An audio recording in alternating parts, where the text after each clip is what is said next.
Jesus was a rebel, man. He was a rebel. He polarized people. He changed environments. He didn't just assimilate into the environment that he was in, but when he walked in, the whole temperature of the room and the place changed. You know, that's what God wants to do in your life. He wants to make you a thermostat. He doesn't want you to be a thermometer.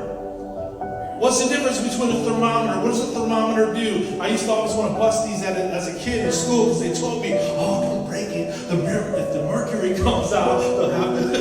Anybody remember this nonsense? Meanwhile, they're filling our fillings with mercury. You know, that's a whole other sermon some other day.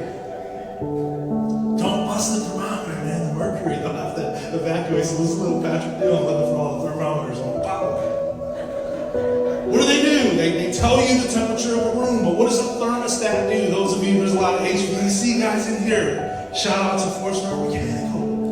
What does a good thermostat do? It controls the environment. It creates the temperature of the room. And so Jesus, like the temperature started to go up. It was cool, it was laid back. They would ride, they would walk in, everything was calm. And Jesus is starting to turn up the temperature. And he's turning up the temperature because they're heading towards the temple.